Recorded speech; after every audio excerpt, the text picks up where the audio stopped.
Hello दोस्तों, नमस्कार। SM किसी चैनल में मैं आप सभी लोगों का दिल से बहुत बहुत स्वागत करता हूं।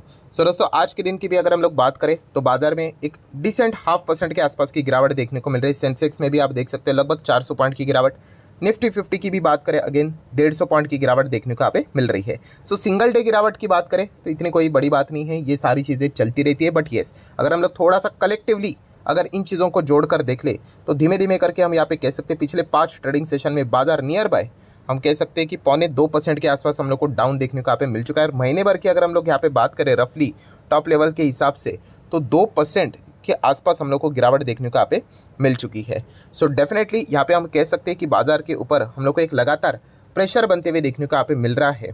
ठीक है, एंड इस वीडियो की अगर हम लोग बात करें तो मतलब वही सबसे ज़्यादा सवाल यही आता रहता है कि लगातार ये जो प्रेशर देखने को ना कि गिरावट के यहाँ पे कारण क्या होते हैं लॉजिकली, वो पॉइंट्स मैं आप लोगों के सामने यहाँ पे रखना चाहूँगा। बेसिकली अगर देखा गया तो ये चर्चा ज़्यादा इसलिए हो रही है क्योंकि खास करके क्या होता है कि विदेश के बाजार की ओर से कमजोरी आती है ना, तो ये इसके ऊपर में हम कभी वीडियो बनाकर डिस्कशन भी नहीं करते क्योंकि पता होता है कि विदेश के बाजार की ओर से कमजोरी आ रही है। बट विदेश के बाजार नहीं, पिछले 5 ट्रेडिंग सेशन में विदेश के बाजार ने काफ़ी अच्छा किया है। ठीक है, विदेश के बाजार मतलब डाउ जोन्स को ही बोलने का, क्योंकि वो अगर तेज़ तो दुनिया भर के बाजार तेज़ एंड वाइस वर्सा। 1.25% की गिरावट हम लोग को डाउ जोन्स मतलब 1.25% की तेज़ी डाउ जोन्स में देखने को यहाँ पे मिल रही थी।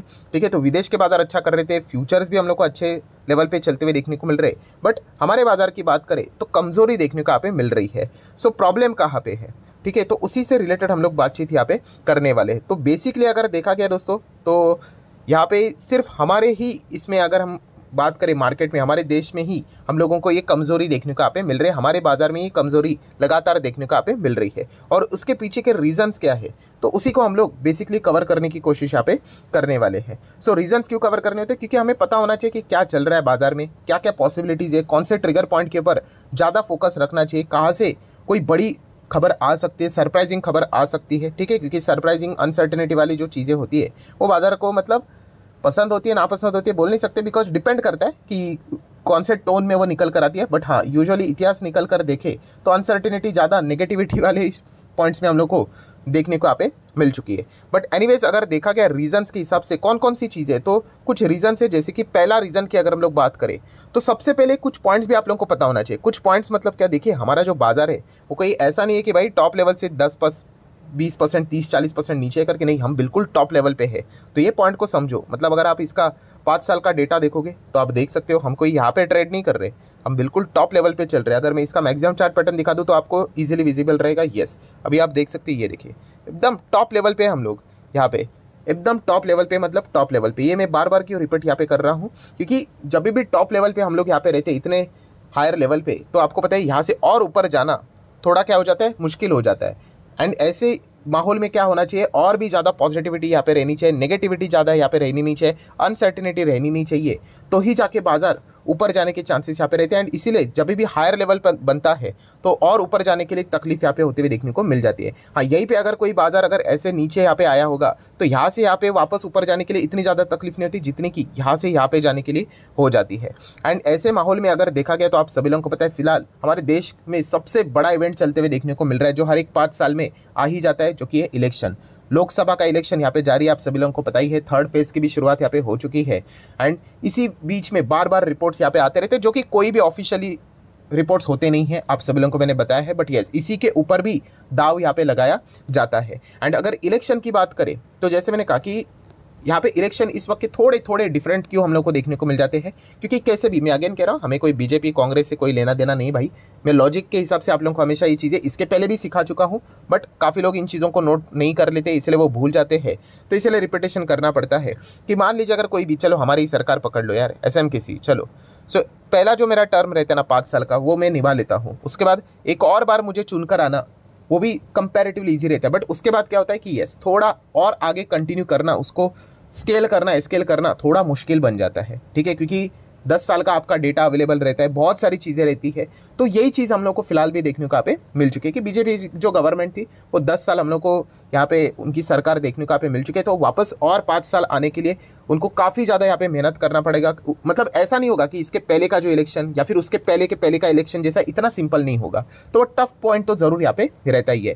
देन पॉइंट नंबर 2, इलेक्शन के हिसाब से बात करें और कौन से अलग चीज़ देखने को मिली। यस, इस वक्त अगर ऐसा होता कि बीजेपी वर्सेस कांग्रेस हर कोई अलग अलग लड़ता तो सबको पता था कि भाई फिर इनके तो जीतने के चांसेस रहेंगे आराम से। हाँ, थोड़ा सा इस वक्त कहानी में ट्विस्ट क्या है कि इंडिया अलायंस, यस, जो मिलकर यहाँ पे लड़ रहे हैं, तो इस चीज़ के चलते एक अच्छा खासा हम लोग को फाइट डेफिनेटली थोड़ा बहुत ज़रूर देखने को यहाँ पे मिल रहा है। तो ये कुछ बदलाव जो देखने को यहाँ पे मिल रहे हैं ना, इन चीज़ों के चलते हम डेफिनेटली यहाँ पे कह सकते हैं कि एक थोड़ी सी अनसर्टेनिटी जरूर देखने को यहाँ पे मिल रही है। अनसर्टेनिटी मतलब क्या, बार बार रिपोर्ट्स में यही चीज़ें सामने आ रही है कि मार्केट को ये बहुत सारे लोग कमेंट करते हैं, कल के दिन भी किया था, परसों के दिन भी किया था, सर कौन सी पार्टी जीतेगी तो मार्केट को फायदा होगा करके, कौन सी पार्टी, ये तो मैंने बहुत बार बता चुका भाई, बाजार को सबसे एक ही चीज़ से लगा होता है कि भाई मेजॉरिटी के साथ आओ करके, ये सबसे इंपॉर्टेंट चीज़ यहाँ पे होती है। अगर कोई सरकार बनी बट वहाँ पे मेजॉरिटी नहीं है तो फिर वो इतना पॉलिटिक्स हो जाता है, इतना पॉलिटिक्स हो जाता है कि ये कंपनियां परेशान हो जाती है कि एक बिल लाएंगे कि ये करना है करके, इस सेक्टर में बूम आएगा करके स्टॉक्स भागना शुरू कर देते एंड फिर संसद में हंगामा शुरू कर देते हैं, फिर पूरा पॉलिटिक्स मतलब बैंड बजा देते हैं। ठीक है, तो इसीलिए मेजॉरिटी में हमेशा अगर कोई सरकार बन जाती, चाहे फिर वो कोई भी बने, ठीक है, हमारी भी सरकार बने एसएम किसी, तो भी मार्केट उसको क्या करेगा, सपोर्ट करेगा, क्योंकि फास्ट डिसीजन होंगे। ठीक है, तो ये चीज़ें सबसे इंपॉर्टेंट रहती है एंड बार बार रिपोर्ट्स में यही बातें अनऑफिशियली आप कह सकते हैं सामने आते हुए बताते हुए देखने को यहाँ पे मिल रही है, जो कि प्रैक्टिकली थोड़ी सी अभी भी हजम होना बाकी है, बिकॉज कितना इलेक्शन बाकी है यहाँ पे, बट फिर भी अभी भी जितना भी इलेक्शन यहाँ पे हो रहा है उस हिसाब से वो कह रहे हैं कि मेजॉरिटी के साथ के जो चांसेस है वो धीमे धीमे धुंधले होते हुए देखने को मिल रहे हैं। ठीक है, तो इस प्रकार की जो रिपोर्टिंग यहाँ पे आती रहती है, तो ये बाजार में वॉलेटिलिटी का खेल हम लोग को थोड़ा बहुत देखने को यहाँ पे मिलता रहता है। ठीक है, तो ये मतलब बताने का मकसद क्या है कि ऐसे माहौल में, ठीक है, ऊपर लेकर जाने के लिए, बाइंग करने के लिए आपके पास कोई ना कोई सॉलिड एविडेंस रहना चाहिए, वो बिल्कुल भी यहाँ पे नहीं मिल रहा है। तो थोड़ा बहुत बेयर लोगों का हम यहाँ पे कह सकते हैं कि अच्छा खासा माहौल बनते हुए देखने को मिल रहा है। तो इन चीज़ों को हम लोग डिनाई नहीं कर सकते, ये पॉइंट्स हम लोग को बाजार में ज़रूर देखने को यहाँ पे मिल रहे हैं। नेक्स्ट अगर हम लोग बात करेंगे दोस्तों, पॉइंट नंबर 2, यस, एक बदलाव होते हुए देखने को यहाँ पे मिल चुका है।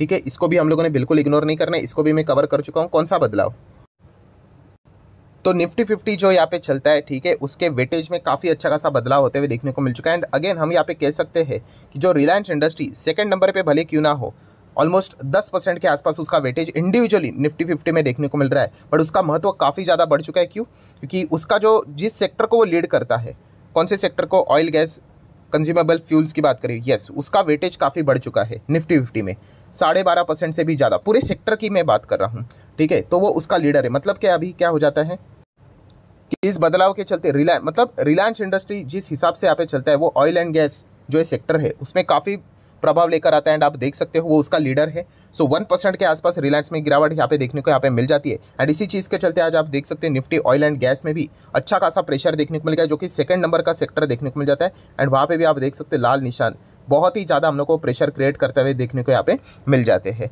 प्लस उसी के साथ साथ बाकी के जो लीडर्स है, जैसे कि HDFC बैंक, वो तो है ही, वो भी 1.25% नीचे ही है। देन उसी के साथ साथ ICICI बैंक, ये भी 1.25% नीचे। इन दोनों का ही कॉन्ट्रीब्यूशन निफ्टी 50 में कितना है, बैंक निफ्टी के हिसाब से 50% देखने को यहाँ पे मिल जाता है। तो बैंक निफ्टी को भी ये क्या कर लेते हैं, उतना ज़्यादा प्रेशराइज करवा लेते हैं। मतलब मैंने इसके ऊपर वीडियो भी बनाया था, कौन सा, कि ये जो 5 स्टॉक्स है उनके ऊपर फोकस रखो। अगर ये 5 स्टॉक्स में अगर इतना दबाव रहेगा तो बाजार को ऊपर जाने के चांसेस ही ना के बराबर हो जाते हैं, क्योंकि वो सिर्फ इंडिविजुअली अकेले नहीं गिरते हैं, वो बाकी की भी स्टॉक्स को क्या कर लेते हैं, अपने जो साथ यहाँ पे सेक्टर्स में चलते हैं उनके ऊपर भी प्रेशर क्रिएट करवा देते हैं। सो इन 5 में से तो 3 को तो हम लोगों ने देख लिया, ICICI, HDFC, रिलायंस। ठीक है, हम कह सकते हैं कि बाकी 2 स्टॉक्स को थोड़ा थैंक्स कह सकते हैं, जो कि एक TCS है एंड दूसरा इन्फोसिस है। ये IT सेक्टर को लीड करते हैं, जो कि तीसरे नंबर का बड़ा सेक्टर आता है। बट चलो समहाउ यहाँ पे थोड़ा हरा निशान तो देखने को मिल चुका है, इसलिए हम कह सकते हैं कि निफ्टी में थोड़ा सा जो सेकंड हाफ था इन स्टॉक्स में हम लोग को अच्छी तेजी देखने को मिली थी, इसलिए थोड़ी बहुत रिकवरी या फिर फ्लैट परफॉर्मेंस देखने को यहाँ पे मिला है। ठीक है, अगर आप इनको चेक भी करोगे सेकंड हाफ में तो एक अच्छा जंप देखने को यहाँ पे मिल रहा है और TCS ने तो काफ़ी अच्छा जंप दिखा दिया। ठीक है, वरना तो ये लगातार ये जो नीचे जाने का सिलसिला था ये शायद से और भी नीचे यहाँ पे जा सकता था करके। तो ये भी एक रेगुलरली कुछ हम लोग को रीजंस देखने को यहाँ पे मिल जाते हैं, इसके ऊपर भी फोकस रहता है। एंड तीसरे पॉइंट की बात करें तो सेबी की अगर हम लोग बात करें, सेबी भी एक्शन में आते हुए देखने को मिल रहा है, काफ़ी सारे स्टॉक्स के ऊपर एक्शन होते हुए देखने को मिल रहा है, कंपनीज के ऊपर एक्शन होते हुए देखने को मिल रहा है, प्रमोटर के ऊपर एक्शन होते हुए देखने को मिल रहा है। तो इस चीज़ के चलते मिड कैप स्मॉल कैप में एक अच्छी खासी बिकवाली देखने को मिल रही है, उसका कोई इंडेक्स लेवल से संबंध नहीं रहता है। एंड सेकंड अगर बात करें तो RBI, यस, RBI के भी अलग अलग एक्शन देखने को मिल रहे हैं। कल के दिन ही हम लोगों ने देख लिया कि RBI एक बहुत बड़ा बदलाव लाने के लिए तैयार है। कौन सा, प्रोविजन के चलते। पहले 0.4 के आसपास हुआ करता था, अभी कलेक्टिवली 5% के आसपास प्रोविजन चला जाएगा। जो इंफ्रा सेगमेंट से रिलेटेड जो यहाँ पे फाइनेंस करने वाली जो कंपनी है उनके ऊपर वो दबाव यहाँ पे लेकर आएगा। तो बैंकिंग इंडस्ट्री में हम कह सकते हैं, खास करके फाइनेंशियल सर्विसेज से रिलेटेड हम लोग को प्रेशर क्रिएट होते हुए देखने को यहाँ पे मिल रहा है। मतलब क्या ओवरऑल कंक्लूजन की अगर हम लोग बात करें, इन सभी चीज़ों को अगर आप जोड़कर देख लो तो बाजार में प्रेशर लगातार क्रिएट होते हुए देखने को मिल रहा है। और जैसे कि आपको पता है कि बाजार उड़ने के लिए, ऊपर जाने के लिए एकदम अच्छी अच्छी खबरें यहाँ पे चाहिए होती है, बट जो फिलहाल यहाँ पे मिसिंग नज़र यहाँ पे आ रही है। बट बाजार ऐसे ही चलते हैं, इसलिए तो हम लोगों ने देखा है कि बाजार में अगर आप चेक करोगे कि सबसे ज़्यादा कैंडल स्टिक्स कौन से बनते हैं, लाल वाले बनते हैं या फिर ग्रीन वाले बनते हैं, तो डेफिनेटली लाल वाले ही ज़्यादा मिलेंगे आपको। क्यों? क्योंकि नीचे जाना काफ़ी ईजी होता है, एक खबर भी काफ़ी होती है, बट ऊपर जाने के लिए काफ़ी सारी चीज़ें आपके साथ मतलब जुड़नी चाहिए, काफ़ी सारी चीज़ें, कोई नेगेटिविटी नहीं, ये नहीं वो नहीं, फ्लो भी आना चाहिए, ये भी होना चाहिए, ऐसा भी होना चाहिए, पूरा माहौल शांत रहना चाहिए, तभी जाके वो चीज़ें यहाँ पे होती है। तो ये बाजार में लगातार गिरावट क्यों हो रही? तो यही सारी चीज़ें हम लोग को बार बार देखने को मिले। ऊपर से हम लोगों ने थोड़ा बहुत थैंक्स कहना चाहिए भाई कि वो जो मिडल ईस्ट वाला मामला है वो तो थोड़ा कूल ऑफ होते हुए देखने को मिल रहा है। वहाँ से अगर तड़का बिड़का अगर कुछ लग गया तो मतलब और भी ज़्यादा मतलब हम कह सकते हैं आग में घी डालने का काम हो जाएगा। बट फिलहाल तो वहाँ पे तो सीज फायर की बातें चल रही है, तो अच्छी बात है भाई। अगर रुक भी गया तो मतलब जो पहले ही तकलीफ चल रही है वो थोड़ी सी हम लोगों को कम होते हुए देखने को यहाँ पे मिल जाएगी। सो डेफिनेटली ये चीज़ें कब तक चलती रहेगी? तो सबसे पहला जो बड़ा इवेंट जो चल रहा है कौन सा, इलेक्शन का, तब तक ये बाजार इसी प्रकार से हम लोग को काम करते हुए देखने को यहाँ पे मिलने वाले। अगेन कहना चाहूँगा, इमोशंस साइड में रखने होते हैं, ठीक है, प्रैक्टिकली चीज़ों को देखना होता है कि कैसा चल रहा है करके। बट यस, इलेक्शन की चीज़ों के चलते हम कह सकते हैं कि जैसे जैसे इलेक्शन और आगे बढ़ते हुए देखने को मिल रहा है, जिस प्रकार से परसेंटेज निकल कर आ रहा है, एक अनुमान ही रहता है पहला, ठीक है। 4 जून से पहले तो कोई कह ही नहीं सकता, हर किसी का अनुमान रहेगा, किसी का सच होगा, किसी का झूठ होगा, किसी का बहुत क्लोज होगा, ठीक है। ऐसे बहुत सारी चीज़ें देखने को मिल जाती है। बट उसी के ऊपर हम लोग को काफ़ी सारे दाव भी बाजार में लगाते हुए देखने को मिल रहे हैं, और यही चीज़ फिलहाल तो ड्रामा चलती हुई देखने को मिल रही है। इसलिए तो आपको कहा कि इलेक्शन का ये जो पीरियड रहता है ये काफ़ी मज़ेदार रहता है। बाजार में इस प्रकार की काफ़ी वॉलेटिलिटी देखने को यहाँ पे मिल जाती है, काफ़ी सारी चीज़ें सीखने को मिल जाती है। इससे कोई बाजार खत्म नहीं होता है भाई। अगले 5 साल के बाद वापस इलेक्शन होगा, तभी भी ड्रामा देखने को मिलेगा, उसके अगले 5 साल वापस होगा, वापस ड्रामा। तो ये चीज़ें चलती रहती थी, आज चल रहे, आगे भी चलेगी। सो ये फिलहाल का जो माहौल है उसी चीज़ के चलते फिलहाल तो ये चीज़ें हम लोग को देखने को मिल रही है। सो आशा करता हूँ दोस्तों वीडियो हेल्पफुल लगा होगा, इन्फॉर्मेटिव लगा होगा, तो चाहो तो आप इसको लाइक एंड शेयर कर सकते हो। मिलते हैं नेक्स्ट वीडियो में, तब तक के लिए बाय बाय।